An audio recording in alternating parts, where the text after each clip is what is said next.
Juste pour vous aviser qu'on va commencer dans une petite minute.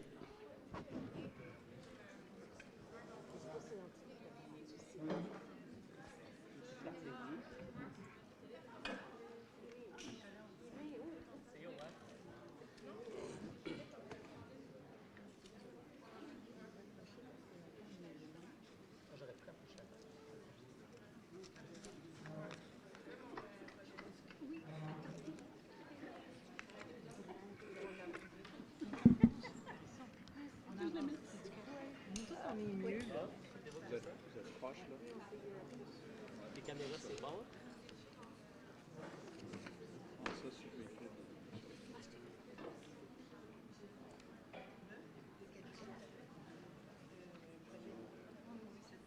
Bon. Bonjour à tout le monde. Merci d'être réunis ici ce soir. C'est un beau groupe. Alors, j'aime ça, des soirées avec plein d'inscrits comme ça. Ça va être dynamique pendant la période de questions. Alors, bienvenue à tous à la 3e édition de Humaniscience, une soirée causerie. Donc, Humaniscience se veut donc une soirée causerie où l'on discute de sciences, bien sûr, mais surtout en mettant de l'avant l'humain, l'utilisateur de cette science, l'utilisateur des soins médicaux, les patients, l'usager, le citoyen, donc un peu tout le monde. Donc, nous voulons par cette soirée causerie ouvrir la discussion aux membres du public, donc vous. C'est pourquoi on va avoir des belles périodes de questions un petit peu plus tard dans la soirée. Donc, le format de la soirée est très simple. Il y a moi qui est le modérateur, qui est également patient partenaire, qui travaille ici au Centre d'excellence sur le partenariat avec les patients et le public. On est situé au Centre de recherche du CHUM. Et j'ai ce soir la chance d'avoir 4 panélistes. Donc, Mme Ghislaine Rouly, qui est également patiente partenaire avec moi au Centre d'excellence. Manon Chouanière, qui est chercheur ici régulière au CRCHUM. Céline Charbonneau, qui est présidente de l'Association québécoise sur la douleur chronique. Et Dr Gilles Lavigne, qui est également médecin ici au CHUM en médecine dentaire. Dentiste. Il vous expliquera tantôt plus en détail. Donc, ce soir, on va discuter de la crise des opioïdes et aussi de la gestion de la douleur chronique. Donc, c'est un sujet, je pense, qui interpelle beaucoup. C'est pas pour rien qu'on ait une belle salle comme ça ce soir. Par la suite, on va ouvrir les micros à tous. Donc, pendant la première heure, on va vraiment faire le tour du panel. Il y aura une petite période de questions entre ça, mais on a tellement de choses à dire. Mais la dernière demi-heure, faites-vous-en pas, ça va être vraiment pour vous. Donc, on va pouvoir discuter très librement. Donc, avant de laisser la parole un peu à nos invités, j'aimerais mentionner qu'Humaniscience, c'est une initiative conjointe entre le Centre de recherche du CHUM et le Centre d'excellence sur le partenariat avec les patients et le public. Puis aussi, on m'a demandé, d'entrée de jeu, de dire c'est quoi de la douleur chronique. Parce que moi, je pensais qu'il y avait une explication très scientifique et très longue, mais finalement, c'est relativement simple. C'est une douleur, finalement, qui est plus longue que ce à quoi une guérison devrait l'être. Hein? Donc, si on parle de, par exemple, moi, je suis patient partenaire ici, j'ai été transplanté des poumons. En théorie, ma douleur aurait dû durer 3 mois, elle a duré 3 ans. Donc, je ne savais pas, j'ai souffert de douleur chronique. Donc, la vraie définition, donc la douleur chronique est une douleur continue ou récurrente qui peut durer plus longtemps que la période normale de guérison d'une maladie ou d'une blessure, ou plus de 3 à 6 mois. Donc, on va commencer pour faire un petit tour de table de notre panel. Je commencerai par Ghislaine. J'aimerais que tu nous parles un petit peu de toi. Bonjour, mon nom est Ghislaine Rouly et comme le dit Alexandre, je suis une patiente partenaire. Je suis une patiente depuis ma naissance. Je suis née avec 2 maladies orphelines. Ça a pris 33 ans avant qu'on réussisse à trouver ce que j'avais. J'ai eu aussi 3 cancers. J'ai eu la chance, si je peux dire, d'avoir les 2 premiers cancers étaient jumelés. Et pendant la chirurgie, j'ai fait un arrêt cardiaque. Et suite à ça, on m'a gardée pendant 5 mois et 28 jours dans le coma. Et j'ai eu mon 3e cancer en 2007. Donc, inutile de vous dire que des opiacés, des médicaments, j'en ai eu, j'en ai pris et j'en prends encore. C'est sûr qu'avec par où je suis passée, j'ai énormément de séquelles, entre autres la mémoire. Donc, vous m'excuserez si par moment ça cafouille un peu, comme maintenant. Et tout ça pour vous dire qu'il y a encore quelque temps, j'ai essayé d'arrêter les médicaments. Certains médicaments, j'en prenais comme pas mal, la méthadone, l'oxycontin, d'autres opiacés, etc. Mais suite à tout ça, le Lyrica aussi. Et suite à tout ça, j'avais fait une prise de poids énorme. J'étais devenue ce qu'on appelle obèse. Et évidemment, ce n'est pas très agréable. Il y a aussi des effets secondaires qui sont pas très drôles non plus. Donc, j'ai essayé avec mon équipe de médecins de voir ce qu'on pouvait faire et d'arrêter tous ces médicaments. Ce qui a été fait, donc j'ai passé une période en sevrage qui a été, disons, avec les médecins, suivi par les médecins. Ça a été très difficile. Et on a essayé toutes sortes de médicaments parce que ce que j'ai oublié de dire, c'est qu'avec les 2 maladies orphelines que j'ai, je suis allergique et intolérante ou intolérante à 265 médicaments plus leurs dérivés. Donc, c'est assez compliqué, disons, de trouver le bon médicament. Mais on a réussi et suite à ça, on a décidé de me mettre sur le fentanyl. Et j'en ai encore. J'ai encore mes patchs de fentanyl. Je prends 150 mg de fentanyl aux 2 jours, plus 10 mg de Statex au besoin. Alors, pourquoi je vous raconte tout ça? C'est pas que j'ai vraiment envie de vous raconter ma vie. C'est pas très intéressant, mais c'est tout simplement qu'on peut vivre bien avec des médicaments qui font peur à tout le monde maintenant. Quand je dis à certains des patients avec qui je travaille que je prends du fentanyl, c'est comme si je disais un gros mot. Fentanyl, ça fait peur et c'est malheureux. C'est un choix que j'ai fait. J'ai fait un choix tout à fait délibéré, conscient, bien réfléchi en me demandant, quand j'ai fait tout ce sevrage, etc., est-ce que je veux vraiment recommencer à prendre des opiacés? Quels sont les bénéfices, puis quels sont les problèmes que ça crée? Puis quand j'ai bien compris, quand j'ai vraiment analysé la situation, quand je ne prenais plus de médicaments, on n'arrivait pas à me soulager, j'étais hospitalisée avec des douleurs insoutenables, dans le noir, parce que la lumière me fait très mal. J'avais aucune qualité de vie. Rien. Plus capable d'être à la maison, plus capable de jouer avec les chiens, plus capable de travailler, plus rien faire. Donc, j'ai fait un choix et j'ai décidé de recommencer. Je suis suivie véritablement par l'équipe régulièrement. On a remonté, puis on a redescendu au fur et à mesure. Puis là, je suis arrivée, comme je vous dis, à mes 150 et mon 10 mg d'entre-dose. Et c'est stable. C'est vraiment stable. Par contre, j'ai une qualité de vie que j'avais perdue. J'avais vraiment cru que j'avais tout perdu. Donc, il faut faire une différence entre des gens qui, malheureusement, on leur donne les mauvais médicaments pour les mauvaises raisons, etc. Ceux qui prennent le méchant fentanyl dans la rue, du bon fentanyl que j'appelle, pour moi, par exemple. La seule chose qui me dérange beaucoup, c'est que dernièrement, avec l'équipe des pharmaciens avec qui je suis, qui me suivent depuis 20 ans, quand j'ai fait le dernier renouvellement du fentanyl, ma pharmacienne toute penaude me dit « Ghislaine, il faut que je te parle ». Elle m'a fait rentrer à côté. Puis elle me dit « Écoute, je m'excuse, mais il faut que je te donne une trousse. » J'ai une trousse de quoi? Alors, ça s'appelle le naloxone. Alors, le naloxone, c'est au cas, véritablement, où je ferais une overdose, une surdose. Et bêtement, véritablement, je suis partie à pleurer. Parce que je me suis sentie comme jugée, comme si je n'étais pas une bonne personne, comme si c'était honteux de ma part de prendre le fentanyl. Et puis elle me dit, mais est-ce que tu vas la prendre? Je dis non.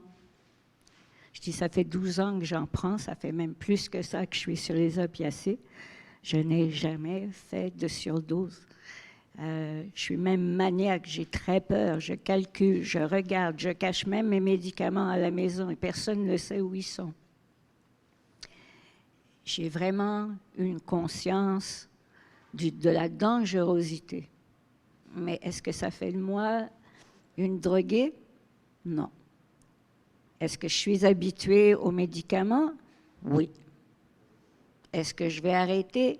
Non. Alors, je pense que tout ça, c'est un débat qui est excessivement important et on devrait en parler vraiment et de faire voir à quel point le bon médicament pour les bons soins est important et que l'on arrête de juger et de faire peur à tout le monde. Ça serait mon souhait, de dire les véritables choses là, dans les médias et que l'on ne fasse pas en sorte que les patients se sentent coupables ou comme des drogués, ou etc.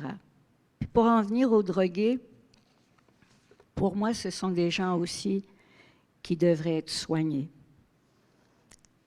et ne pas les mettre de côté. Et je pense qu'eux aussi, quand ils souffrent, parce qu'ils souffrent de douleurs, etc., eux aussi ont le droit d'avoir le vrai, le bon fentanyl pour se soigner.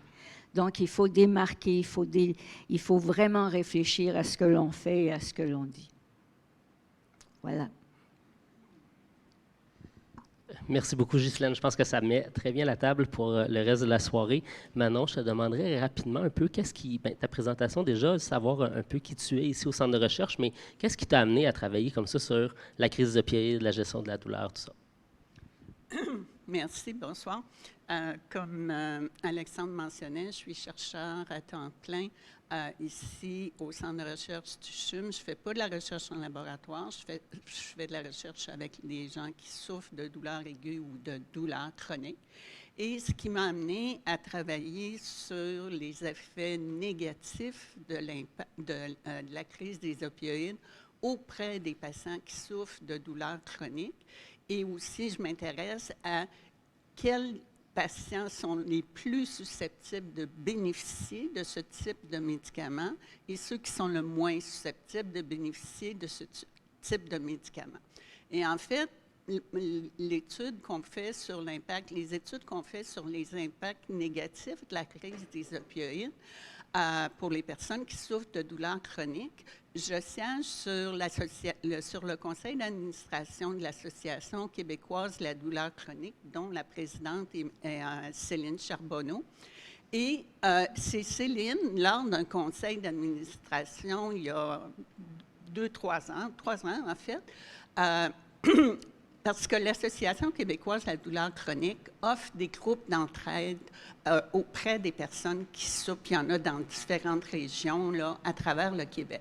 Et Céline est arrivée au conseil d'administration en disant « Ah, c'est effrayant comme les patients, ils sont anxieux, les patients qui prennent des opioïdes, ils ont peur qu'on coupe leur dose, ils ont peur qu'on diminue leur dose, ça crée beaucoup d'anxiété puis d'insécurité. » Elle dit, est-ce qu'on ne pourra pas faire de la recherche là, sur l'impact de la crise des opioïdes? Puis Dieu sait que c'est médiatisé, puis ça a été beaucoup médiatisé, et ça a contribué à stigmatiser encore plus les patients qui souffrent de douleurs chroniques, parce qu'il y a déjà un stigma associé au fait de souffrir de douleurs chroniques. On entend des gens dire « Ah, c'est des paresseux, ils ne veulent pas travailler » ou « c'est dans leur tête », etc., etc.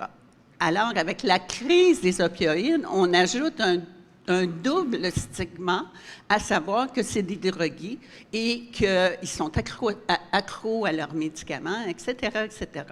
Alors, c'est vraiment une patiente partenaire qui a initié mes travaux de recherche et j'en suis très fière. On va continuer avec la patiente partenaire, justement. Céline, qu'est-ce qui t'a amené aussi, justement, à présider comme ça l'Association québécoise à douleur chronique? Qu'est-ce qui m'a amené à présider? C'est parce que le président antérieur partait, fait que... C'est toujours ça qui arrive. Pas grand mérite. Il y a...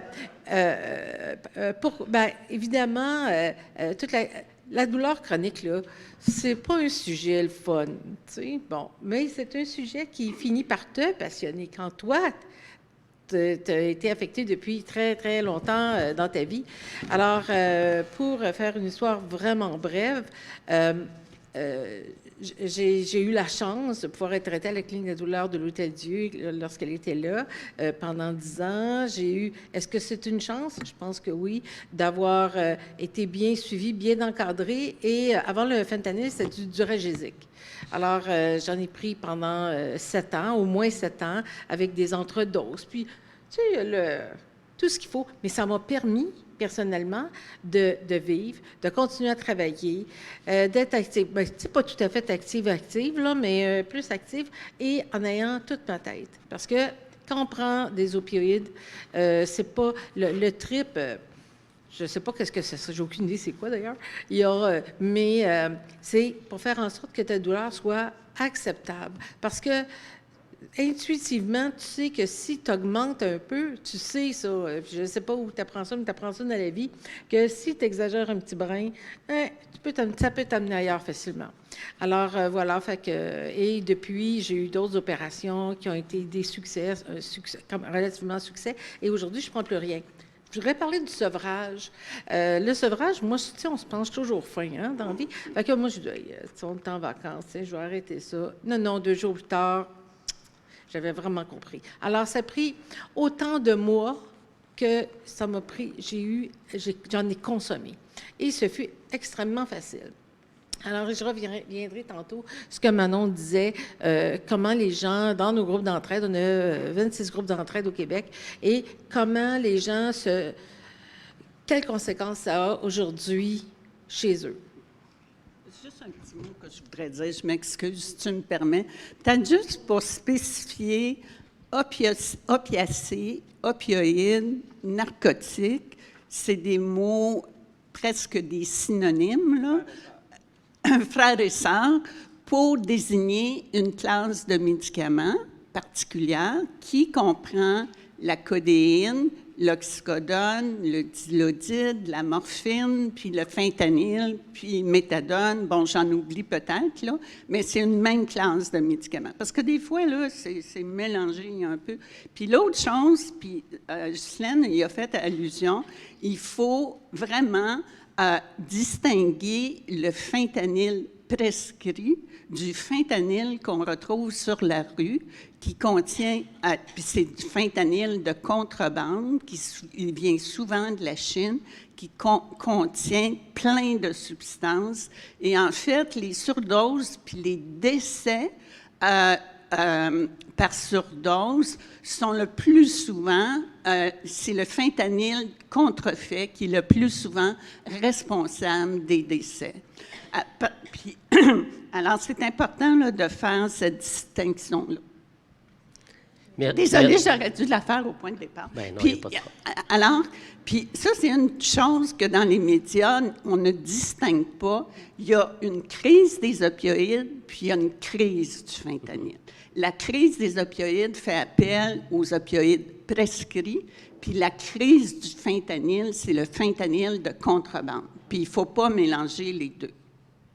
Merci Manon pour cette précision. Juste pour ajouter, oui. À notre association, à notre conseil d'administration, on a Manon, on a des gens professionnels du secteur que sans la collaboration, on est des patients, il y a Francine qui est dans la salle, et c'est un heureux mélange d'une compréhension commune. Et quand il y a des choses qu'on relève dans nos groupes d'entraide, parce que la majorité des éléments qu'on discute, c'est des choses qui viennent des groupes d'entraide, bien, on peut avoir des explications complémentaires qu'on transmet aussi par la voie de ces groupes-là. Merci beaucoup. Gilles, tu vas avoir de la difficulté à parler, hein, avec Céline et Manon. En fait, quand on a discuté un petit peu plus au début, il y a quelques semaines, en fait, tu me disais dans le domaine où tu travailles, en médecine dentaire, je ne savais pas qu'il y avait autant de douleurs qui étaient générées par ça. Puis en fait, ça m'a ouvert l'esprit sur justement tout type de douleur qui peut exister. Ce n'est pas juste des douleurs à cause de pathologie X, mais vraiment à cause de... Je trouve ça très intéressant de t'entendre. OK, mais je vais te relancer là-dessus. Mais juste avant, je vais mentionner, on parle de la crise des opiacés. On va bientôt, ça a commencé, la crise des benzodiazépines. Il va y avoir une crise du cannabis, c'est inévitable, parce qu'il y a plusieurs formes de cannabis. Et il y a aussi, hier, on a reçu de Santé Canada d'être très prudent, je l'ai envoyé aux résidents, d'être très prudent avec les co-prescriptions, comme des opiacés, des opioïdes, OK? Et le prégabalin. C'est quoi le prégabalin? C'est un médicament pour l'épilepsie, mais qu'on utilise dans certaines douleurs, puis la combinaison des deux peut amener des problèmes. Et ça, on va reparler tantôt un peu des statistiques, là. Oui, les dentistes ont un rôle. Je vois mes résidents, le lundi, quand vous voyez des cas, à chaque fois, ils me font « Bon, pourquoi on est là? » Ici au CHUM, on a le bonheur, grâce à une dame qui a déjà été premier ministre pour une courte période, tout le monde sait de qui je parle.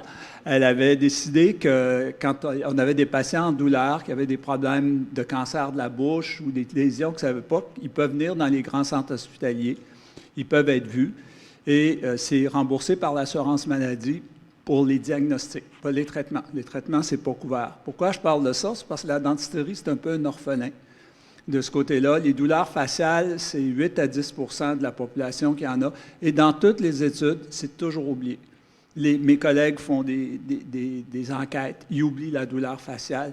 La douleur faciale, c'est souvent associé à une douleur de cou.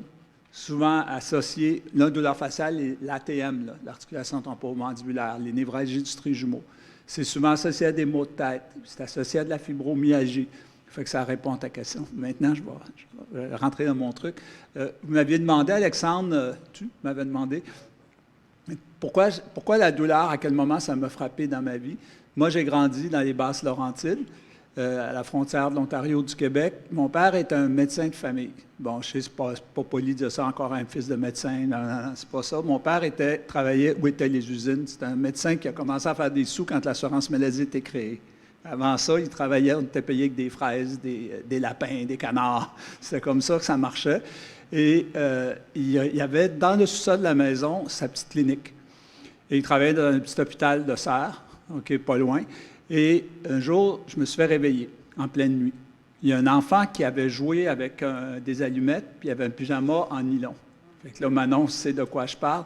Et l'enfant hurlait. Fait que là, moi, je suis rentré, puis là, j'ai ouvert la porte, puis j'ai vu. Puis là, mon père, il n'a rien dit. Il pense qu'il a voulu me marquer, là, puis il a réussi. Et là, je me rappelle qu'il injectait des médicaments. Je lui avais demandé c'était quoi. Puis là, l'enfant n'était pas soulagé. Et tout ça pour dire que beaucoup de médicaments qu'on utilise ne fonctionnent pas toujours. On a un collègue, Raoul Daou, à Sacré-Cœur, où je travaille, parce que je suis chercheur en douleur et sommeil. Et Raoul a montré que la morphine, là, à l'urgence, ça marche à peu près chez un patient sur 2. Donc, on peut être répondeur ou pas répondeur. Je vais te donner un exemple. Alexandre, tu nous parles d'un problème, mes résidents te disent « Ah, l'acupuncture est une alternative. » Si tu dis « J'y crois pas », vas-y même pas. Il ne faut jamais oublier cette dimension. Il y a une dimension de ton acceptation sociale, ton acceptation psychologique, et pour que ton bio fonctionne. Fait que tout ça nous amène à un autre problème. Ma conjointe a passé dans une étape, tu l'as bien connu, Christiane, a passé dans une étape de fin de vie. Et je vous écoutais tout à l'heure parler du fentanyl. Je vois encore Christiane qui était très, très douloureuse. Puis une jeune résidente rentre et elle dit « Madame, on va vous enlever le fentanyl, là, parce qu'on a peur que vous deveniez toxicomane. » Elle a dit, on m'a dit que j'avais 3 mois à vivre. Si je suis gelé pour 3 mois, c'est fantastique, là. Donc, on se rend compte qu'il faut démystifier, pas juste dans le public, il faut démystifier aussi entre nous. Je regarde mes résidents, là. Des fois, vous avez peur, hein, quand vous voyez des gros cas de douleur, les patients ont des listes longues comme ça, ce que vous décriviez tout à l'heure. Il faut replacer. Mais ce n'est pas facile non plus pour eux, parce qu'ils sont influencés par les journaux. Et les journaux, j'aimerais bien que la quantité du message, des fois, soit un peu moins grande, mais qu'on ait de la qualité dans le message, qu'on parle de prévention. Et c'est pas vrai que moi, je peux juste faire des prescriptions. Je vais prendre un exemple, puis je vais terminer là-dessus. L'insomnie. C'est quoi l'insomnie? Vous avez de la difficulté à vous endormir plus que 30 minutes, 3 fois par semaine pour un mois. Le médecin va dire que vous êtes insomniaque. Il vous prescrit une pilule pour dormir. Une pilule pour dormir, ça marche combien de temps? 2 à 4 semaines. Ça dépend des individus. Après ça, ça n'a plus d'effet. C'est quoi le meilleur traitement pour l'insomnie? Les psychologues. C'est démontrer, toute la science est là. Donc, je prends l'exemple de l'insomnie parce qu'il faut sortir un peu de la morphine et de tous ces médicaments-là. Et si on le regarde comme ça, mais ça nous prend plus de psychologues. Mais à l'université, il y en a combien qui rentrent et combien qui sortent? C'est aussi le problème que c'est pas couvert par la Régie de l'assurance maladie. La même chose avec la physiothérapie. Puis on sait, puis on a les preuves à l'appui que juste des médicaments pour la douleur chronique, ça ne fonctionne pas. C'est une combinaison à faire... C'est ce que je voulais. Non, c'est faire de l'exercice. Il y a plusieurs patients qui peuvent être aidés par un psychothérapeute, des groupes d'entraide, des techniques d'autogestion, des choses simples. Là. Alors, tu sais, de penser que c'est une panacée, là, puis que juste avec des médicaments, c'est faux, ça aussi. Gilles, maintenant que tu as perdu ton micro, je vais continuer avec Manon. En fait, je me demandais Je trouve que je parle trop. Je vais couper. Tu vas couper? OK. En fait, ton programme de recherche ici qui s'attarde justement à la crise des opioïdes, puis est-ce que justement ça s'attarde à cette combinaison-là de médicaments et de méthodes alternatives? Oui, j'ai fait certaines études, puis on en fait encore, où on utilise une combinaison de médicaments, puis on essaie d'identifier quelle est la meilleure combinaison qui va faire en sorte que le patient va plus en bénéficier. Tout l'aspect d'autogestion, là, des programmes d'autogestion, ça peut être extrêmement aidant, puis beaucoup de patients en bénéficient. Là. Puis, c'est ça. Je parle plus. Par programme d'autogestion, t'entends quoi? Bon, premièrement, c'est souvent les personnes qui souffrent de douleurs chroniques ont une très mauvaise hygiène de sommeil. Donc, d'enseigner, c'est quoi les principes? Tu ne vas pas te coucher tant que tu ne t'endors pas. Tu ne restes pas dans le lit plus que 15 minutes. Ça, c'est tout l'aspect d'hygiène de sommeil. Ensuite, il y a tout l'aspect pour n'importe quel type de maladie chronique, de bien s'alimenter, évidemment, c'est aussi très important. L'exercice physique, les techniques de relaxation, plein de trucs que les gens peuvent apprendre à faire et qui vont faire en sorte que leurs conditions...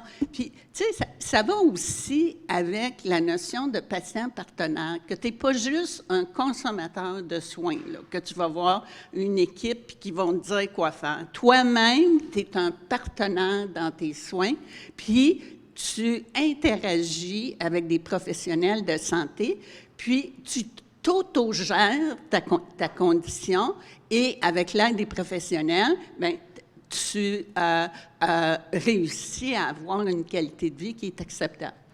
Je vais ouvrir justement sur un peu un autre sujet parce que tantôt, je le mentionnais, je suis patient. J'ai été transplanté ici au CHUM des poumons et du foie. Par la suite, j'ai subi une splénectomie. Fait que je m'amuse à dire que j'ai une espèce de signe Mercedes sur la bédaine.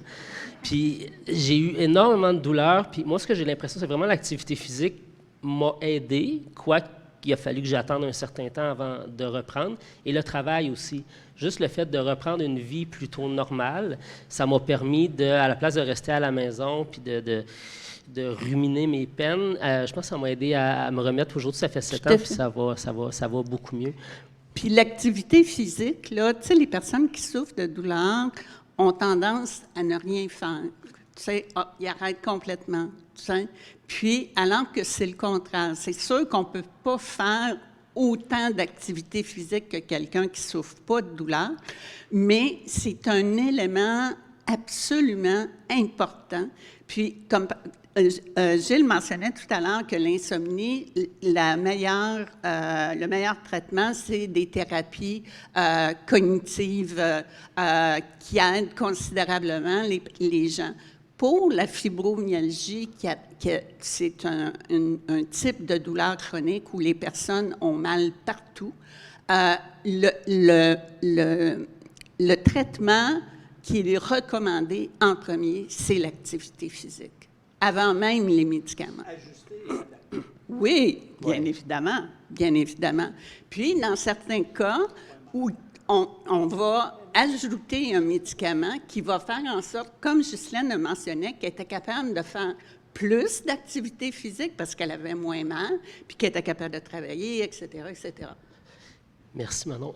Ghislaine, justement, dans ta gestion de la douleur, est-ce que, parce que Manon parlait de partenariat patient en lien avec la gestion de la douleur chronique, est-ce que tu as eu cette chance de pouvoir peut-être discuter de cette douleur-là? Parce que moi, j'ai l'impression, puis en discutant, si j'avais parlé de cette douleur-là, j'aurais compris que j'ai de la douleur chronique, puis déjà, ça m'aurait aidé peut-être à m'aligner vers tel ou tel traitement. Pour la douleur chronique, je suis soignée ici à la clinique de la douleur chronique. Et justement, non, on travaille en partenariat. J'ai eu la chance de pouvoir expliquer, justement, quand j'ai fait ce sevrage, que je voulais absolument plus prendre les médicaments et tout ça. J'ai expliqué le pourquoi, etc. J'ai voulu savoir ce qu'eux en pensaient. Et c'est ensemble qu'on a travaillé. Donc, je ne l'aurais pas fait toute seule. C'était trop gros. Trop de douleur et puis trop de temps à passer. Donc, de toute façon, je pense qu'il faut toujours, si on veut véritablement avancer progresser mieux dans notre maladie, il faut vraiment travailler en partenariat. En poursuivant sur cette question, je pense que Céline, tu es une personne bien placée pour nous parler justement de la qualité de vie des patients souffrant de douleurs chroniques. Il y a certainement beaucoup de gens qui se réfèrent à toi, qui se réfèrent à l'association. Est-ce que tu peux nous parler de la qualité de vie des patients aujourd'hui au Québec? Bien, ça ressemble beaucoup aux classes sociales. Hein? En fait, c'est comme les classes sociales, c'est un duplicata, ce qu'on retrouve dans la société. Les gens qui sont plus fortunés ont accès à des services parce qu'ils peuvent se payer, parce qu'on sait combien de temps que ça prend. Tantôt, Manon en parlait, combien de temps que ça prend pour avoir des services. Alors, mais n'empêche que tout le monde, quelle que soit la classe sociale, c'est difficile. C'est dur à vivre, c'est dur à accepter. On a des deuils avec beaucoup de S, de deuil, de choses qu'on aimait antérieurement et qu'on doit changer maintenant. Mais le temps du changement, le temps de l'acceptation, bien, c'est comme les deuils qu'on fait. Alors, c'est un deuil d'une partie de notre personne. Et puis, évidemment, les personnes qui sont de la classe moyenne ou vraiment pas très fortunées, bien, on augmente les niveaux de difficulté.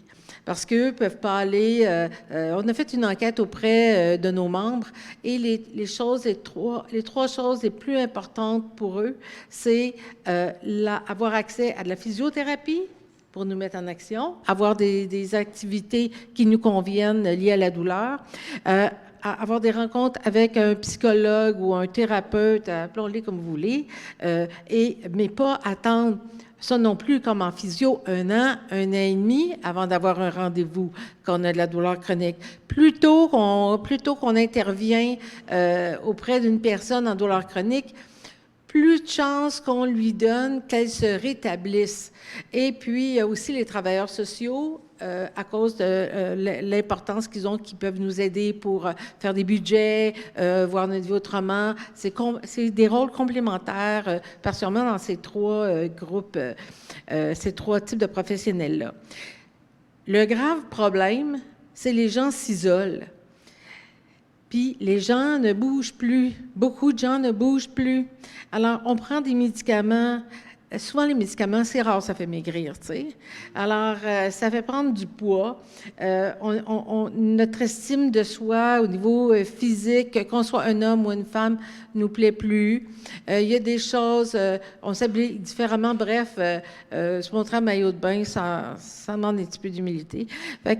Et puis, le plus difficile, c'est se sentir jugé, particulièrement par les gens qu'on aime, ou dans le regard, dans le non-dit des autres. Ah, qu'est-ce que tu as? Oui, ça fait tant de temps, tu es en congé de maladie ou tu es en arrêt de travail, tu es en invalidité, tu reçois des prestations d'aide sociale ou, non, c'est pas exactement le bon mot, mais on se comprend. Alors, et ça veut dire, ah ouais, c'est quelqu'un qui profite du système, tantôt on en parlait. Ah oui, c'est quelqu'un qui veut profiter du système. Ah oui, regarde, elle n'a pas de l'air trop malade, la madame, elle a de l'air fine quand même. Alors, et là, avec la question des opioïdes, là, bien, je vous garantis que c'est une méchante grosse couche qui a été mise là-dessus, sur cette stigmatisation, sur les jugements qu'on reçoit des autres. Lorsque je prenais du fentanyl, que je racontais tantôt, bon, bien, dans mon milieu de travail, ils savaient que je prenais on disait de la morphine, là, puis ça réglait l'affaire. Mais aujourd'hui, j'aimerais bien ça, revenir dans ce milieu-là, même à mes amis, mes anciens collègues, que quand je leur dis, ben oui, moi j'ai pris ça, du fentanyl, ils m'ont dit, ben voyons donc, ouais. C'est comme, oui, ils savaient, mais aujourd'hui, ça l'a tellement coloré la situation. Et Gilles, tu as raison quand tu dis ça va être le cannabis, ça va être d'autres choses qui viendront pour détériorer, c'est-à-dire encore plus stigmatiser les gens qui ont de la douleur chronique. Au Québec, il y a 20 des gens qui souffrent de douleur chronique. Hein? C'est prouvé, chers scientifiques. Alors, ça veut dire 1,6 million de Québécois. Hey, c'est du monde, ça. Et c'est de la tendre enfance au grand âge. Évidemment, plus qu'on vieillit, les risques d'avoir la douleur chronique se complexifient. Il y a... et je trouve que c'est d'une tristesse. Tu sais que même les gens qui viennent dans nos groupes d'entraide, même s'ils savent qu'ils sont dans des milieux protégés, il n'y a jamais personne qui va raconter à l'extérieur ce que monsieur, madame ont pu dire. D'ailleurs, on ne connaît que les prénoms des gens. Ça prend un certain temps avant qu'ils avouent ou qu'ils disent, ben oui, moi, je prends des opioïdes, je prends du fentanyl avec des entredoses de dilodide avec un petit peu de ci, un petit peu de ça. Alors, et les gens ont tellement peur, c'est lié à la dépendance. Mais la dépendance, il ne faut pas en faire tout un plat de ça. Parce que quand on prend des pilules pour dormir, comme tu disais tantôt, on devient dépendant.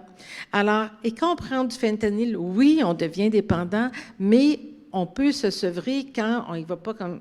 Tu sais, quand il va tranquillement, là, on s'en sort. Aussi, ça devient une victoire bien personnelle de dire « Ah ben moi, là, maintenant, j'ai pu me sevrer du fentanyl. » Ça devient comme, oups, une fleur qu'on ajoute à notre bouquet. Alors, il y a aussi, si ma mémoire est bonne, on disait c'est 5% des gens qui souffrent de douleurs chroniques qui deviennent toxicomanes. Je vais juste rajouter, je pense que c'est important de distinguer la dépendance physique de la dépendance psychologique. La dépendance physique, c'est sûr que si on arrête des opioïdes ou d'autres types de médicaments, si on arrête tout d'un coup, qu'on va avoir des symptômes de sevrage.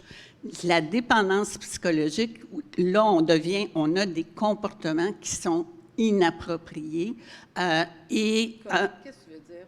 Comme se promener d'un médecin à l'autre pour aller chercher différents médicaments, comme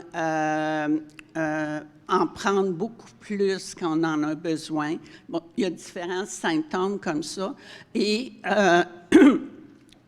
comme on mentionnait, le pourcentage de patients qui souffrent de douleurs chroniques et qui deviennent accros à leurs médicaments au sens psychologique, on estime que c'est aux alentours de 5 %. Puis si on exclut les gens qui ont déjà des antécédents d'abus de substances, comme par exemple l'alcool, la cocaïne, alors le pourcentage de personnes qui deviennent accrochés diminue encore plus. Mais ce qu'on entend dans les médias, puis c'est que tout le monde qui prenne des médicaments, des opioïdes, ils sont accros à leurs médicaments. Donc, il faut aussi donner leur juste. Puis l'autre point que j'aimerais revenir, tu m'arrêtes quand je parle trop? Pas de problème. C'est tantôt quand Gilles mentionnait que c'est pas tout le monde à qui ça convient des médicaments comme les opioïdes. On a fait une étude avec près de 3000 patients là, qui étaient traités dans des cliniques de traitement multidisciplinaire de la douleur.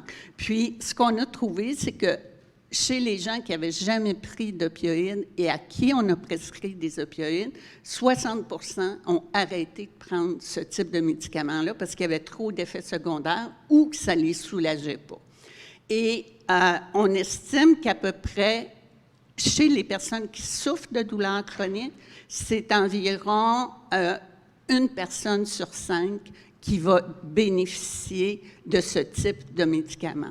Alors, c'est sûr que ça ne convient pas à tout le monde, mais chez les personnes à qui ça convient, bien, je pense que ça permet qu'ils puissent travailler, qu'ils puissent avoir une qualité de vie, c'est extrêmement important.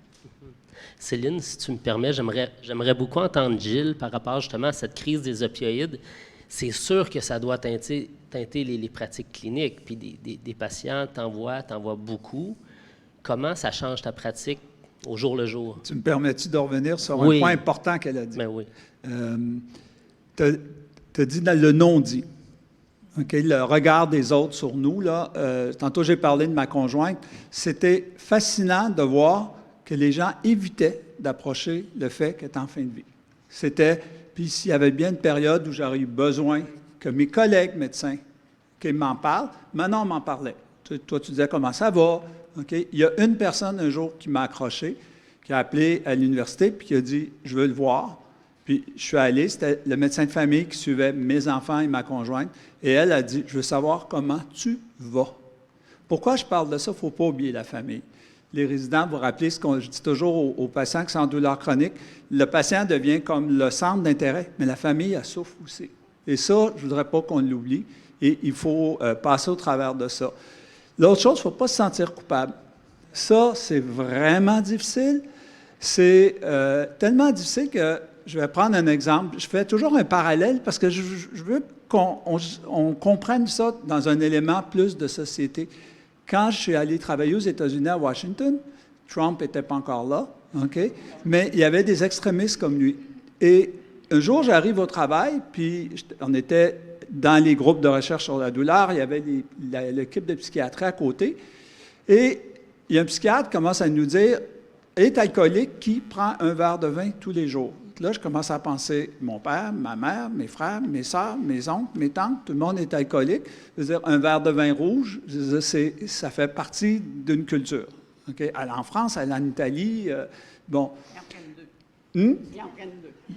Bien, ça, c'est parce que ça dépend de la hauteur.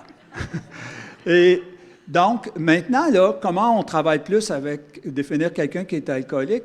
Bien, si la personne apprend ces 2 verres de vin, puis est totalement fonctionnel, la famille va bien, tout, foutez-lui la paix, là. Il fonctionne, OK? Il ne prend pas son auto quand il a pris son 3e verre de vin, parce que des fois, c'est le vendredi soir, OK? Puis qui comprend l'impact de ce qu'il fait. Est-ce qu'on va mettre tout le monde alcoolique? Pourquoi je parle de ça? Je reviens à l'insomnie. J'ai des patients qui ont été diagnostiqués par leur médecin de famille insomniaques. On les reçoit au labo de sommeil.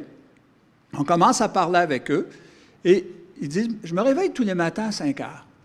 J'adore voir le lever du jour. Je nourris les chiens. L'hiver, je remets des bûches dans le foyer.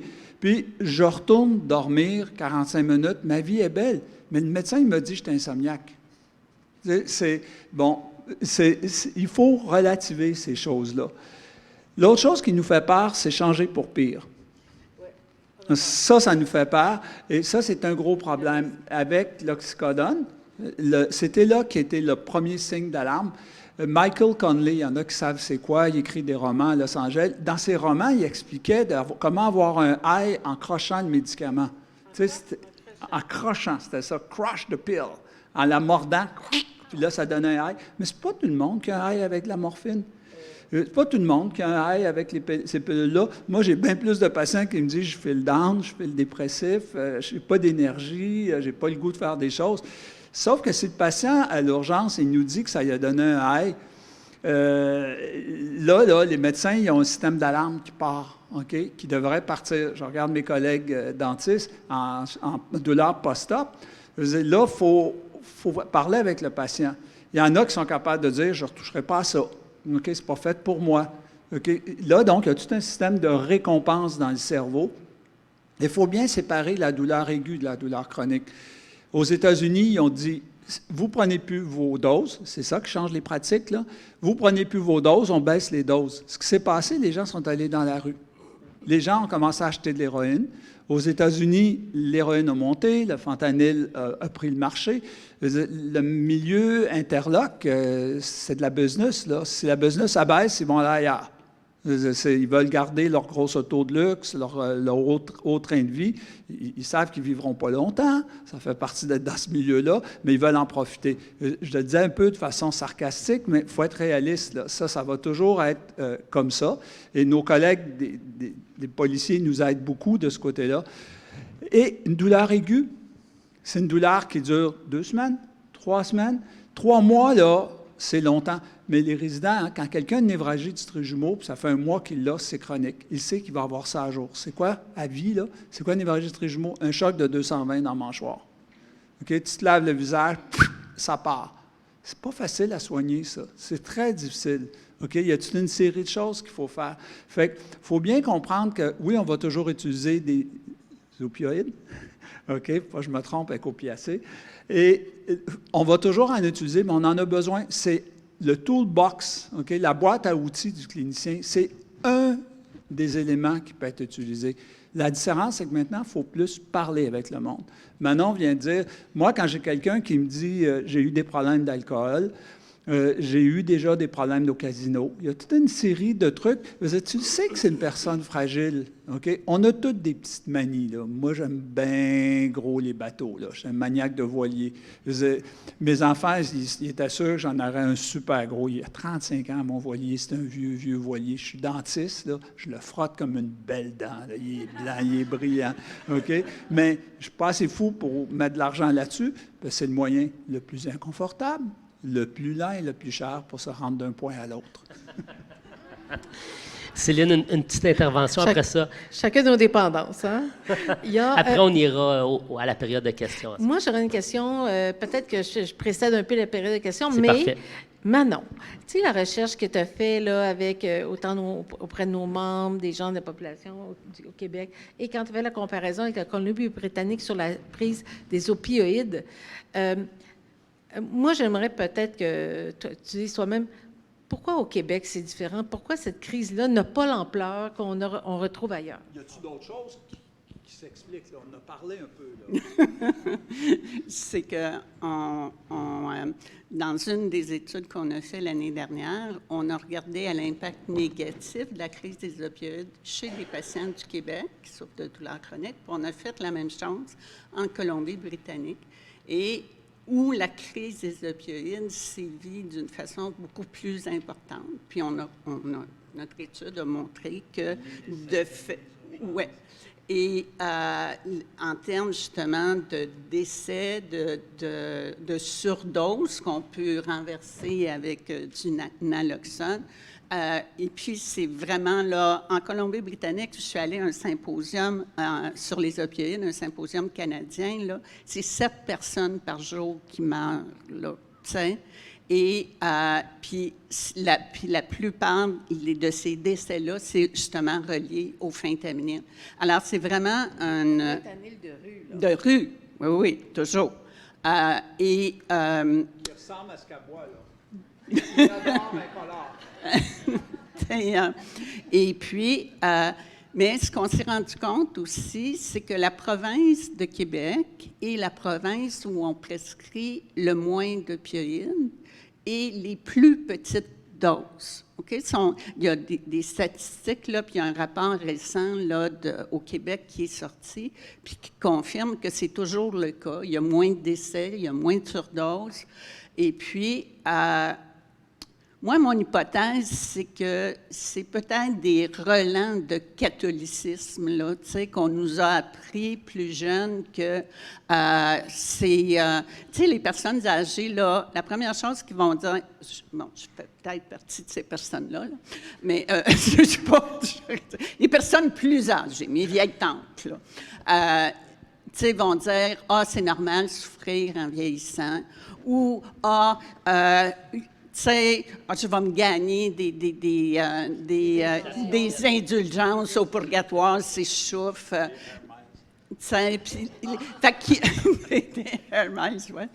Alors, je pense que c'est peut-être, mais je pense que c'est un phénomène de société qui mériterait qu'on l'investigue davantage, là, d'où vient cette... Y a-t-il plus de cannabis au Québec? Il y a eu des études qui disent qu'à Montréal, il y a plus de cannabis dans les eaux usées. Vous avez vu ça dans les journaux?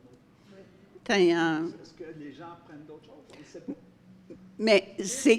Les médecins ont peur de prescrire des substances. Oui.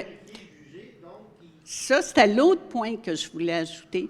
Tu sais, depuis là, qu'ils ont fait les lignes directrices aux États-Unis puis ici au Canada en 2017, là, les médecins de famille ont tellement peur, là, soit qu'ils veulent...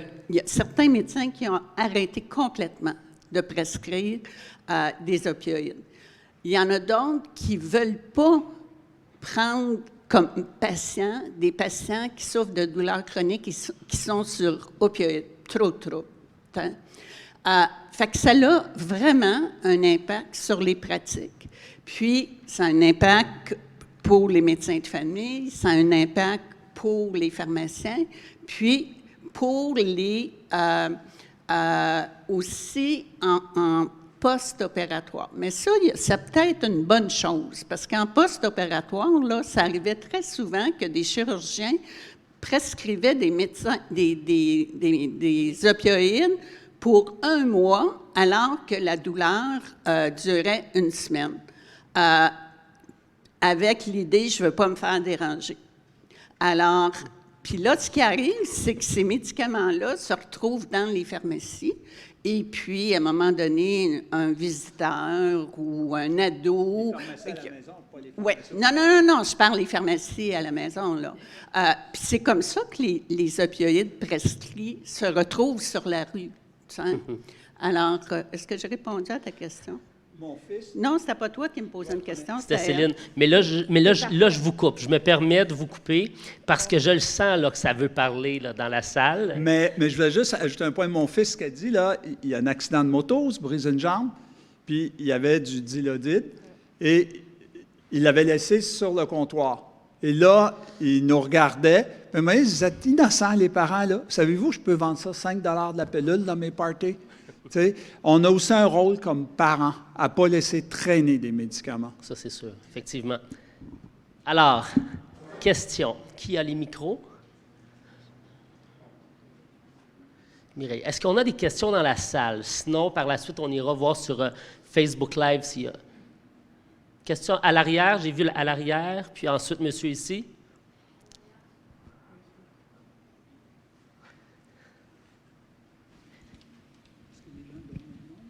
Merci. Oui, bonjour. En fait, ce n'est pas vraiment une question.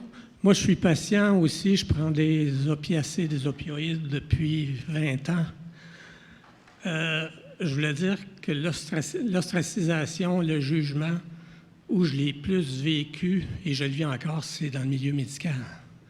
C'est dans les hôpitaux, dans les urgences principalement, ou un spécialiste. À chaque fois que je déboule dans un bureau de médecin, on me fait un interrogatoire, on me dit « il faut que tu arrêtes ça, ça n'a pas d'allure, les doses n'ont pas d'allure », et tu sors de là, des fois, en pleurant, je trouve ça difficile.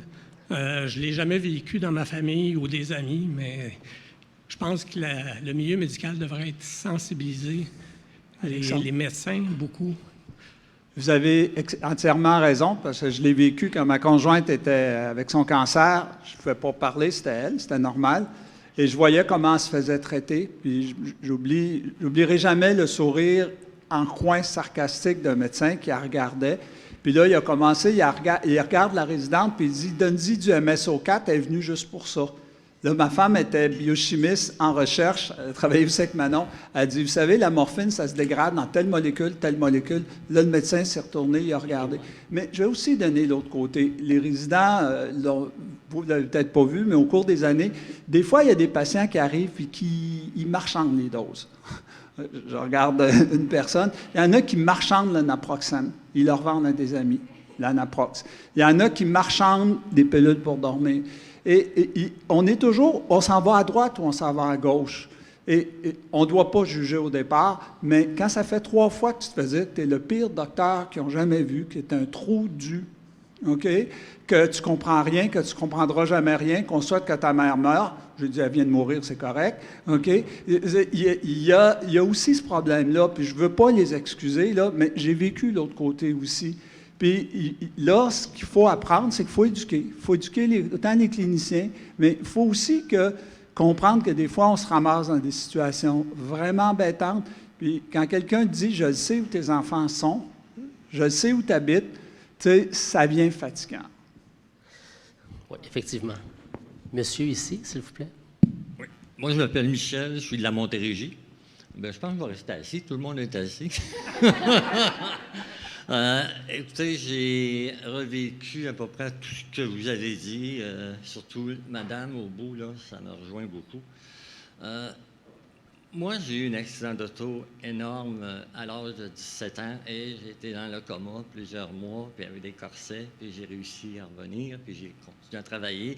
Puis en 2010, bien, j'ai tombé en bas de ma chaise, puis malheureusement, ça l'a tout redéfait et je recommence à partir de ce moment-là, et je suis toujours pris avec la douleur chronique. J'ai quitté mon emploi parce que j'ai pas eu le choix. J'ai perdu mon permis de conduire parce que tu peux pas conduire avec les opiacés, la morphine, tout ça. L'Erica, mettez-en. Et j'avais pas de médecin de famille. Alors, j'ai d'en trouver un, c'était quand même impossible. J'ai dû vider mon compte de banque durant 5 ans. À 140 $ la visite pour voir un médecin. J'ai trouvé ça très dur et un matin, j'ai décidé que j'étais bon, j'arrêtais tout ça et tout seul. Après 3 jours, bien, mon conjoint n'a pas eu le choix, c'est l'ambulance, puis j'ai été hospitalisé 3 semaines. Ça a pris ça pour avoir un médecin du CLSC.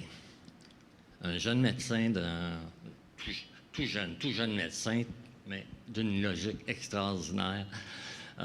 Si je ne l'aurais pas eu, puis je n'aurais pas eu mon conjoint, je serais mort aujourd'hui. Ça, c'est clair. C'est encore dur parce que j'ai tout perdu mes amis. Du travail, de l'entourage, parce qu'ils m'ont dit que tu es un toxicomane, puis, et que tu sois un toxicomane, pas par choix, ça ne les dérange pas, tu es un toxicomane. Et j'ai aussi suivi avec la clinique de santé cannabis de Montréal. Je suis là depuis le début en recherche. Là, j'ai perdu un autre groupe d'amis. Ça fait que là, je me ramasse tout seul. Puis là, ben, j'ai commencé à appeler mes associations. Puis j'ai dit, bien là, c'est le temps que je donne du temps. Puis que je m'implique parce que j'avais plus le choix. Mais j'ai dû reprendre à nouveau quand j'ai sorti de l'hôpital. Puis les douleurs étaient énormes, mais j'avais un médecin extraordinaire. Elle aurait voulu me mettre sur le fentanyl. J'ai eu trop peur. Alors, je pense que je vais y réfléchir à nouveau parce que ce que j'ai, c'est difficile aussi. Là, c'est 350 mg de morphine par jour, plus les entredoses de Dilodil, plus l'Erica, plus 2 antidépresseurs, plus et plus. Et je veux enlever de plus pour en avoir de moins en moins avec le temps en vieillissant. Parce que plus que je vieillis, plus que je sais que je vais perdre de la mémoire, puis les médicaments, ça en fait perdre aussi. Mais j'ai commencé où j'habite, dans la tour qu'on voit. Là. J'habite, ils nous ont maintenant offert un gym. Alors, j'ai commencé depuis 1 mois à faire mon gym. Continue, même si ça fait mal. Mais, madame, vous me touchez beaucoup. Votre histoire me rejoint beaucoup. J'espère que Merci. On va aller bien, puis... Merci pour votre commentaire. Oui, merci beaucoup. Puis surtout, il ne faut pas désespérer. Il y a toujours une solution quelque part. Il faut juste trouver la bonne personne à qui parler. On va aller sur Facebook maintenant. Il y a une ou deux questions, je crois. Fabienne ou Claudette pour Facebook.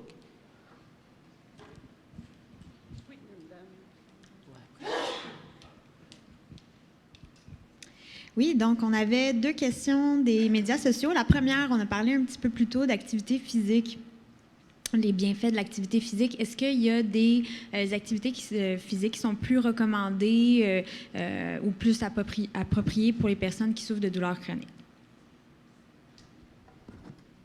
Je pense qu'il faut choisir une activité qu'on aime. C'est ça le secret. Tu sais, si de faire de la course, là, moi, j'haïs faire du jogging pour mourir. Fait que je n'ai pas choisi ça comme activité physique. Bien, c'est la même chose si on souffre de douleurs chroniques. Puis, l'idée aussi, c'est de dire qu'on en fait un petit peu plus à chaque fois. Tu sais, par exemple, bon, bien, cette semaine, je vais faire tant de minutes. La semaine prochaine, je me donne un autre objectif. Tu sais, il faut y aller par palier. Mais il ne faut pas devenir axé uniquement sur la performance. C'est comme en amour, des fois c'est plus haut, des fois c'est plus bas. Et il y a des journées où on va moins performer, il faut l'accepter. Et le type d'exercice, non, mais j'allais pas si loin que ça, je parlais pas des petites pilules bleues, là, c'est ce que tu veux. Ils se connaissent depuis longtemps, ça paraît. Et le type d'exercice, moi, ce que je retiens des patients qui ont eu de la fibromyalgie, les problèmes de mâchoire, c'est de jamais aller à l'épuisement. Souvent, le problème qu'il y a, c'est que la personne qui est en douleur chronique, une journée, ça va mieux, et là, elle fait le jardinage mur à mur. Hein? Et là, le lendemain, OK, la voiture ne démarre pas, le moteur, il n'y a pas d'énergie. Donc, c'est vraiment d'apprendre à doser. Et ça, c'est pas évident. Je reviens avec le sommeil encore parce qu'on fait un parallèle. On a appris quelque chose en sommeil. On nous disait, il y a des exercices pour réduire l'apnée, arrêter de respirer. C'est des exercices oropharyngés. Ils se sont rendus compte que si la personne fait de l'exercice, juste marcher avec plaisir, le bouger. Déjà, elle dort mieux, ça dort mieux, elle faisait moins d'apnée. Puis là, ils se sont rendus compte que ce n'est pas toujours spécifique. L'important, c'est de ne pas rester être un parato couch, là, de ne pas rester sans bouger, mais en même temps, de suivre son rythme. Merci. Oui, j'y vais avec la deuxième question qui est en lien. Dans l'optique où la personne n'est pas en mesure de pratiquer d'activité physique tout court à cause de sa condition, est-ce qu'il y a des substituts? Des substituts. Des méthodes alternatives, Oui, des méthodes alternatives à l'activité physique. C'est sûr que ça dépend de la condition de la personne. Là. Tu sais, si tu es paraplégique, c'est sûr que tu ne peux pas faire d'activité physique. Par contre, tu peux faire de la relaxation. Tu peux. Je pense que, tu sais, quand on parle d'autogestion, on a différentes méthodes de composer avec notre douleur, puis faire en sorte qu'on est quand même bien. Aussi, il y a l'activité physique, mais aussi faire les choses qui nous plaisent. Alors, ce serait peut-être la réponse à la personne, si elle ne peut pas faire d'activité physique, mais faire des choses qui lui plaisent, qui la motivent, qui lui donnent un réseau social, qui se met en contact avec d'autres et qui fait en sorte qu'elle est moins isolée, elle a du plaisir dans la vie, elle retrouve le sourire et la douleur devient aussi, par le fait même, plus tolérable. Yoga, il ne faut pas l'oublier, okay? Puis pas nécessairement avec de l'encens qui brûle, puis des trucs d'Asie partout, là. OK, ça, il faut le faire, ajuster. J'ai des patients qui font du dessin, okay? C'est une feuille de papier, et ça les calme. Ça calme quoi? C'est quand on fait ça, notre système nerveux autonome, celui qui contrôle notre cœur, il n'est pas en état d'alerte, il n'est pas en état d'hypervigilance. C'est super important de baisser l'hypervigilance. La lecture pour certaines personnes. La télé, c'est souvent un peu abrutissant, ce n'est pas toujours la solution. Donc, il y a plusieurs alternatives. Puis, pour continuer, Céline, elle est présidente de l'association. Moi, je suis une autre présidente de l'association Les Amis du Patient ici au CHUM et à Notre-Dame. Et ce que l'on offre justement aux patients de la douleur chronique sont des ateliers de créativité, des ateliers de yoga sur chaise et des ateliers aussi de gymnastique sur chaise qui sont justement faits justement pour les gens qui souffrent de... Alors, en groupe, oui. Voilà. Une question ici au fond. Oui, bonsoir. Je suis vraiment ravie de voir le maillage entre les patients, les groupes de soutien, d'entraide en douleur chronique, puis la recherche, les professionnels de la santé. Puis vous avez un rôle qui m'intrigue, qui est celui de patient partenaire. Donc, qu'est-ce que ça veut dire dans le... Je comprends l'accompagnement, la formation, mais si moi, par exemple, je souffrais de douleurs chroniques, j'étais nouvellement suivie au CHUM, il y a une clinique de douleurs chroniques au CHUM, bon, je n'invente pas ça. À ce moment-là, comment apparaît le patient partenaire dans cet écosystème-là? Donc, c'est une curiosité, là. Bien, être patient partenaire, la première des choses, tout bêtement, c'est être partenaire de nos propres soins. C'est d'abord de bien connaître ce dont on souffre, de s'informer, de se faire soigner en partenariat par l'équipe. Ça, c'est la base, tout simplement.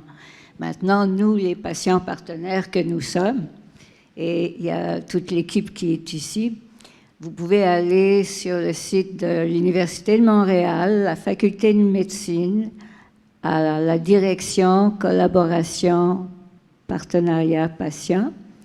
Et il y a des formations qui se donnent. Vous pouvez y aller tout simplement. Il y a aussi le centre d'excellence où nous sommes ici. Les patients partenaires travaillent en recherche, non pas comme des sujets de recherche, mais nous participons à la recherche comme co-chercheurs.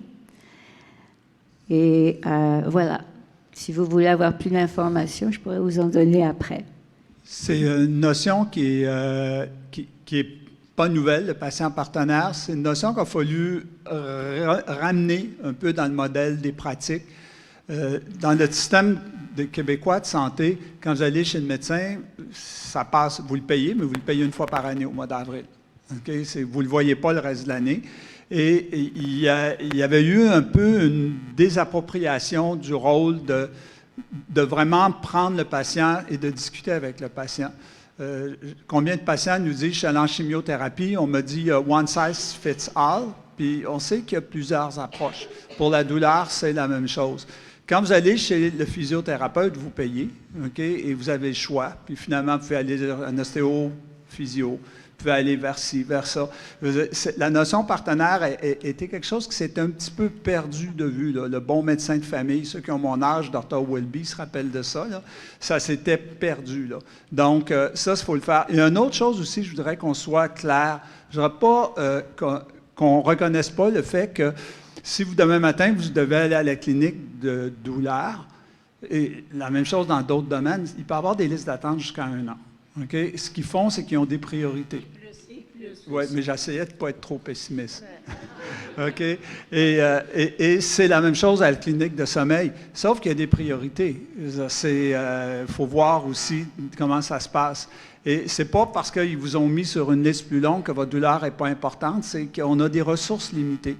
On mentionnait tantôt, il n'y a pas assez de psychologues, ils ne sont pas dans le système de santé pour la majorité, on n'a pas assez de physiothérapeutes, mais on a peut-être aussi besoin de plus de sociologues. Et il y a d'autres intervenants, il y a des anthropologues en santé qui ont beaucoup à faire. Les travailleurs de rue ont une expertise incroyable qu'on n'a pas. Et il va falloir revoir le modèle. On ne peut pas toujours continuer avec un modèle en pyramide comme on a. Et une chose, moi, qui me préoccupe, c'est... Je regarde aux États-Unis, la crise des opioïdes est très forte sur la côte ouest, est très forte dans des niches comme Baltimore, il y a des villes comme ça. Mais vous savez où c'est le plus fort? À côté ici, à 25 minutes, 30 minutes, dépendant de la vitesse à laquelle vous roulez, c'est au Vermont. Okay? Pourquoi c'est fort au Vermont? Personne ne comprend. OK? Et dans les congrès, il y en a qui disent « Ouais, c'est tous des ex-hippies, c'est des enfants d'ex-hippies, ils ont été élevés sur Flower Power. » Non, c'est pas ça le Vermont quand vous allez là. Donc, on se pose des questions. Au Canada, il y a aussi des niches. Dans les maritimes, il y a des niches. Il y a des villes où les gens sont fortement sur les opiacés. Ça ne sort pas dans les statistiques. Ça fait quoi une statistique? Ça fait une moyenne. La moyenne ne nous dit pas où il y a des problèmes. Et là, je vais amener le concept que vous entendez tous parler d'intelligence artificielle. Ça nous permet d'aller chercher cette information-là qu'on n'aura pas dans une moyenne.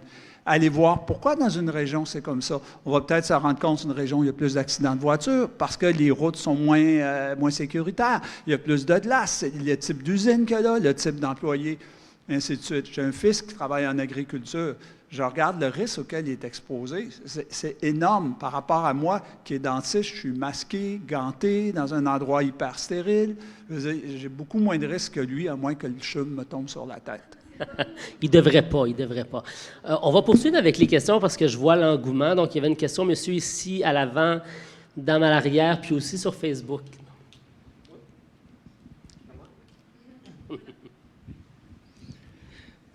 Bonjour, c'est un peu une réponse à l'exercice. Moi, ça a pris 3 ans avant qu'on trouve mon diagnostic, qui était un cancer colorectal.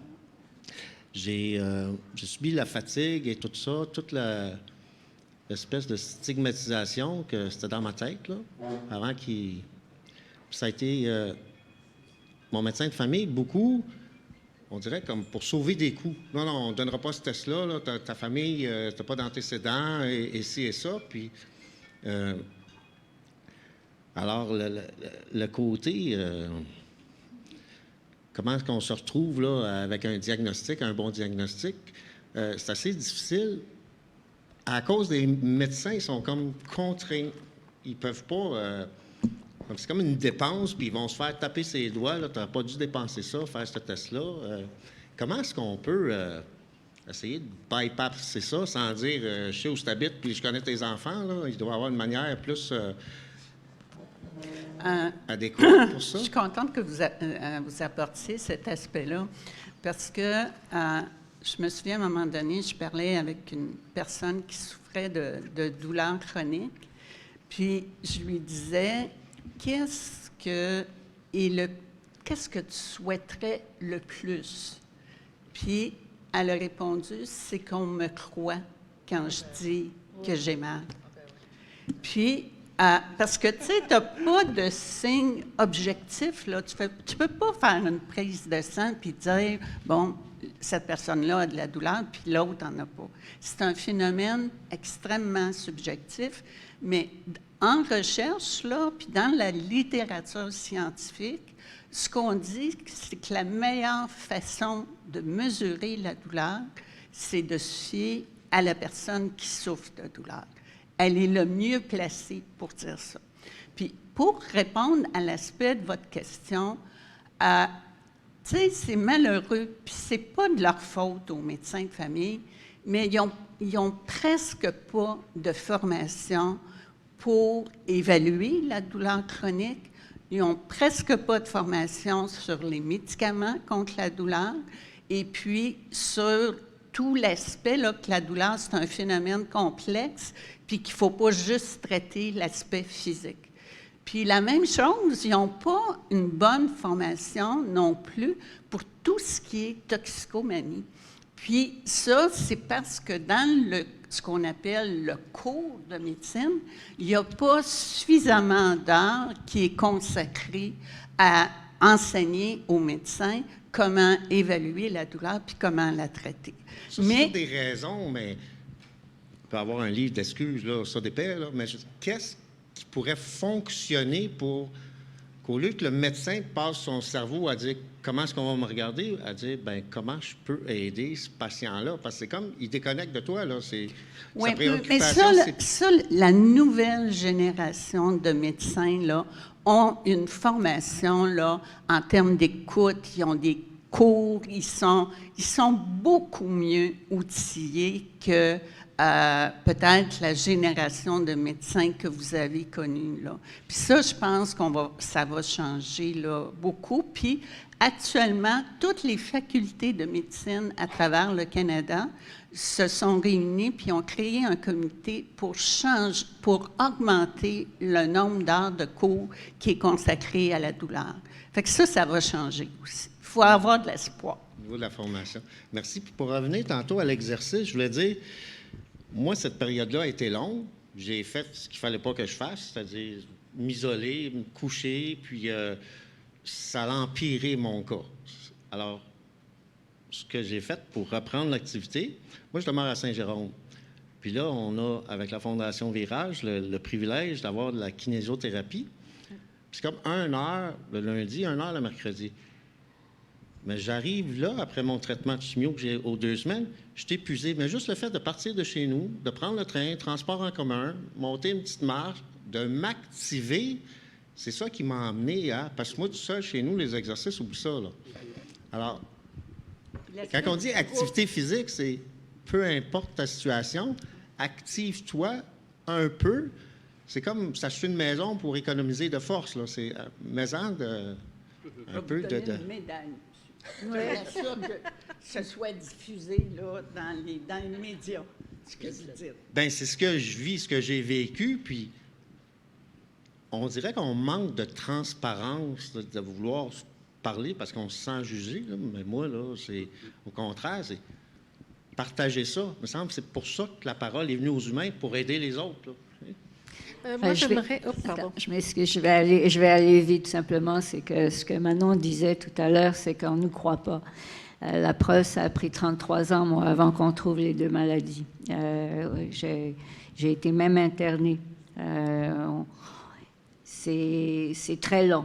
Mais ce que je veux dire pour la deuxième chose, c'est surtout qu'on parlait de partenariat, les patients partenaires.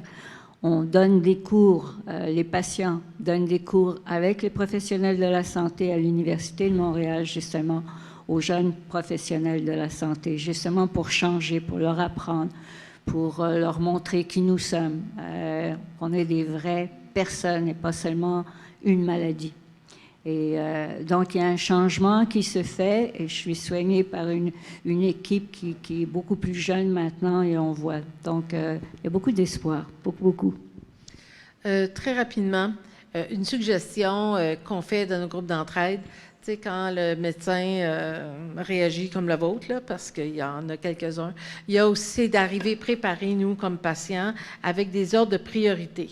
Alors, et non pas tout mélanger, puis, alors, je suis certaine que vous n'arrivez pas à tout mélanger, je ne dis pas ça, mais arriver avec des ordres de priorité. Alors, c'est quoi que j'ai fait, les effets de ma médication, est-ce que tel médicament, quand on tient comme un carnet de bord de la médication qu'on a, on peut voir que quand on prend tel médicament, bien, ça donne rien ou ça donne mieux qu'un autre. Donc, être actif, c'est vraiment ce qu'on s'évertue à dire aux gens, soyez actifs. On fait aussi dans nos groupes d'entraide des espèces de pratiques.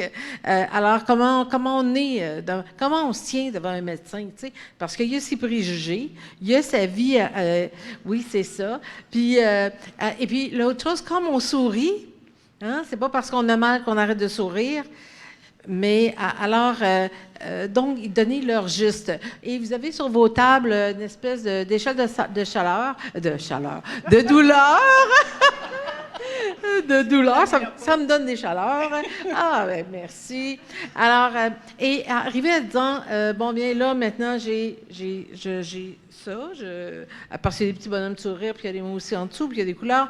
Alors, c'est pas l'échelle de douleur la plus parfaite sur la Terre, mais nous, là, on l'a faite pour nos groupes d'entraide. C'est nous qui l'avons faite. Alors, et puis, en temps normal, j'ai mal à ça, je vis ça comme ça, le matin, je suis là. Et puis donc, le médecin finit, et tout ça par écrit, et le médecin finit par comprendre que...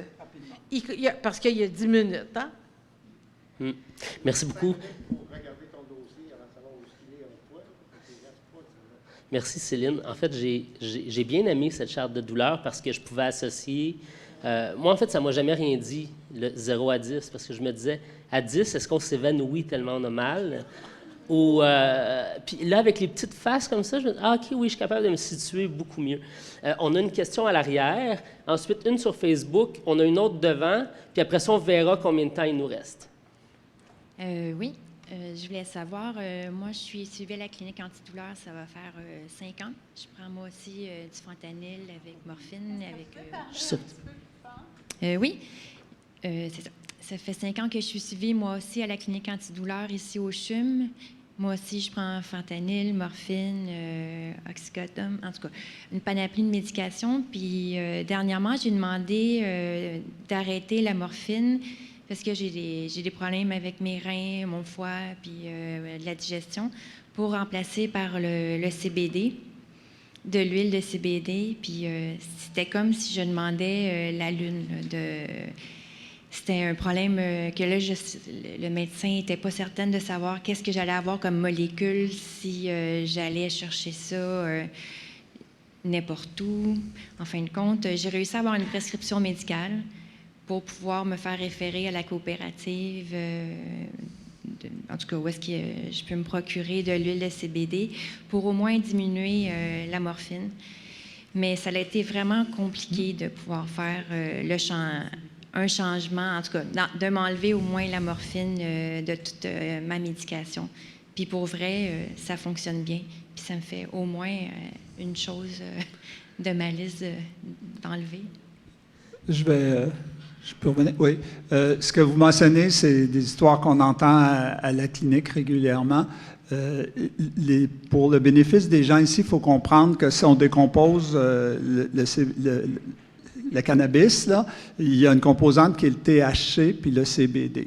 Okay? Le THC, c'est ce qui donnerait un high, okay? Puis le CBD, c'est ce qui vous rendrait cool, relax, regarder la couleur du ciel, ainsi de suite. Bon, ça, c'est le côté romantique. Le problème qu'on a des molécules à l'heure actuelle sont souvent combinées ou une isolée. Quand on regarde dans le public en général, il y a eu des études de fait au Colorado, les gens qui utilisent les trucs en vente style comme on a ici au Québec, là, pas de vente médicale, la raison majeure, c'est la douleur. Okay? Ils diminuent leur usage de morphine avec ça. Ils diminuent aussi la deuxième raison, c'est l'insomnie. Ils diminuent aussi la quantité de somnifères. Bon, ceci étant dit, il faut comprendre quand on regarde les données plus objectives. Si on vous donne du dilodide, on va s'attendre à ce que vous ayez au moins une réduction de 30 %. Si vous étiez à 6 sur l'échelle, on espère que vous allez vous rendre à 4. Okay? Idéalement, on aimerait de 6 que vous tombiez à 3. Okay? C'est rare qu'on ne traite pas la douleur en passant, là, on gère la douleur. C'est très, très différent. Là. Et le cannabis, ne sachant pas trop lequel, si c'est le THC ou le CBD ou la combinaison, il baisserait la douleur, d'après les dernières études, de peut-être 4 à 5 sur une échelle. Ça serait ici, là, pas de 4 à 0, là, ça serait de 0,4, de 4 mm. Okay, sur l'échelle. On sait qu'à peu près 5 mm, c'est la variabilité. C'est comment vous allez vous promener d'une journée à l'autre avec votre crayon. Donc, oui, il y a des bénéfices, mais comme clinicien, on ne sait pas qu'est-ce qui fonctionne. On a eu une patiente cette semaine, je ne me rappelle pas avec laquelle des deux résidentes je l'ai vue, mais elle a un problème énorme depuis des années. Elle a eu du cannabis en huile. Elle est devenue en problème de diarrhée infernale. Là, elle est passée en suppositoire. Okay? Il faut le dire, là, on ne sait rien, on commence. Le gouvernement a répondu à une pression publique, a répondu à une pression sociale de légaliser. Et on le comprend, on ne veut plus criminaliser un ado qui a été pris avec un truc, là, mais on a très peu d'évidence sur comment ça fonctionne. Et là, présentement, c'est le gros dilemme, c'est d'avoir des bonnes études. Est-ce qu'on peut utiliser les études que les grosses compagnies font, randomisées, contrôlées, ainsi de suite? Non, parce qu'il rentre où le cannabis? Il rentre-tu dans les thérapies complémentaires, les thérapies alternatives? Les thérapies alternatives, on ne réussira jamais à démontrer leur supériorité avec les grosses molécules. C'est des valeurs additives qui, encore une fois, peuvent fonctionner chez un patient, ne fonctionneront pas chez l'autre. Et il faut accepter qu'on est aussi maintenant dans une période de médecine personnalisée, selon vos croyances, vos attentes, votre histoire médicale, votre biochimie. Ça peut réagir très différemment d'une personne à l'autre. Je ne sais pas si je suis clair, là. Oui. Merci, Gilles. Manon, puis ensuite, on va aller à une autre. Juste un petit commentaire. Je pense qu'un des effets, entre guillemets, néfastes de la crise des opioïdes, c'est puis que là, le cannabis arrive en même temps. Bon, bien, les patients se disent, bien, je vais me mettre sur le cannabis, puis tout va être correct. Mais encore là, c'est comme... Puis, tu sais, les études scientifiques, là, c'est basé sur des moyennes. Mais une personne moyenne, ça n'existe pas dans la vie. T'en as qui répondent, puis il y en a qui répondent pas. Heureusement, si vous avez répondu, mais ça ne veut pas dire que votre voisine ou votre collègue va répondre à ce type de médicament-là. Puis c'est malheureux parce que ça crée des très grandes attentes chez la population des personnes qui souffrent de douleurs chroniques. Il n'y en a pas de médicaments miracles contre la douleur. On souhaite faire justement une soirée humaniscience sur un sujet comme celui-là. Sur Facebook. Oui, une autre question sur Facebook. Donc, est-il prouvé que l'alimentation, par exemple, des diètes cétogènes, aide à diminuer les douleurs chroniques? Qui ose? Un nutritionniste dans la salle? C'est un domaine de recherche qui est malheureusement très peu exploité. Il y a beaucoup de recherches à faire dans ce domaine-là. Il y a une étude récemment qui a montré que chez les personnes fibromyalgiques, au niveau du microbiote, au niveau des intestins, là, qu'il y avait des différences entre les personnes qui souffrent de fibromyalgie et d'autres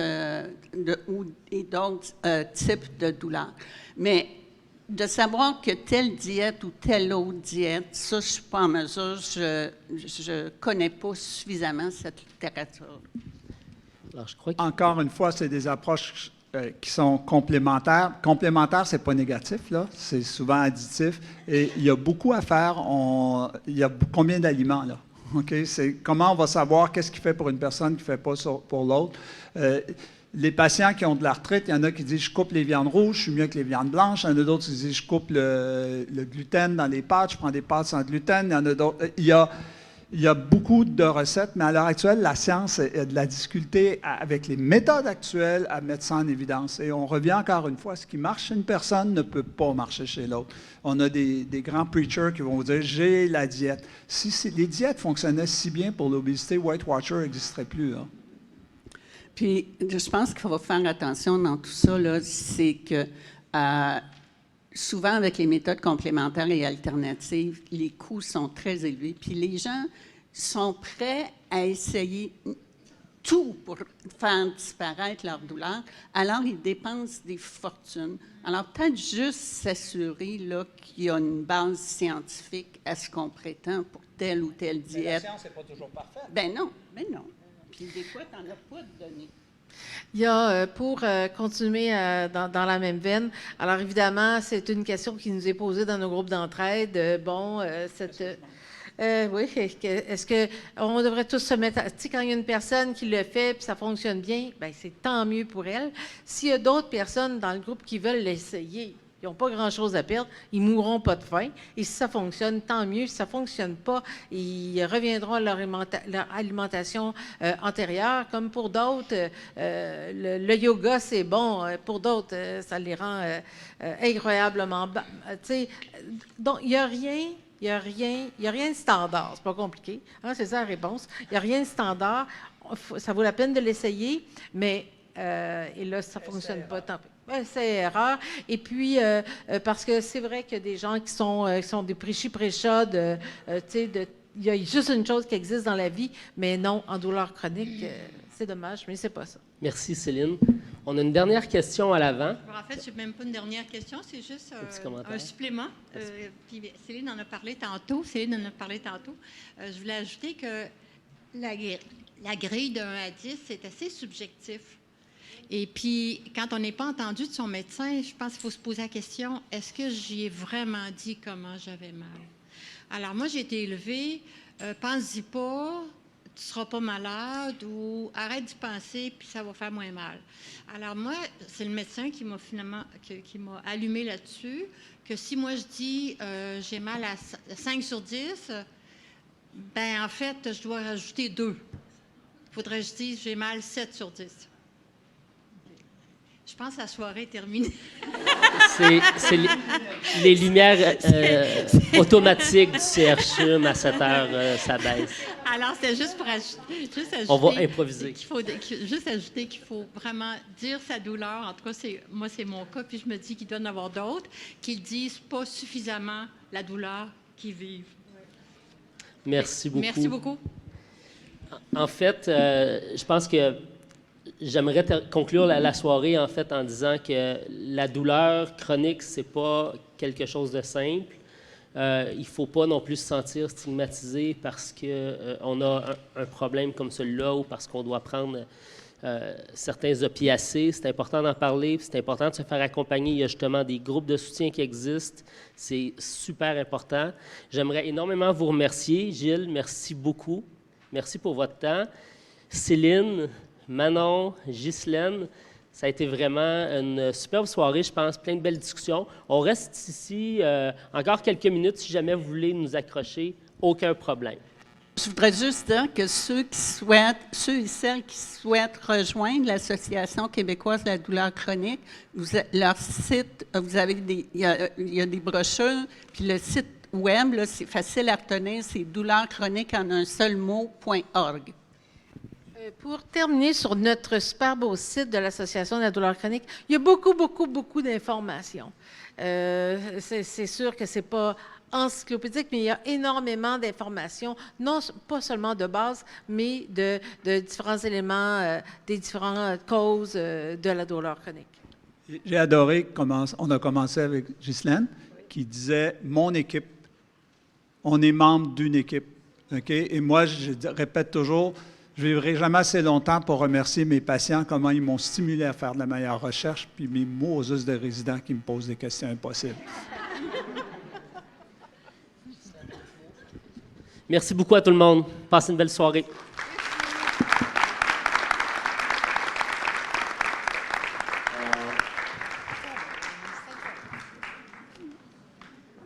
Les lumières sont revenues.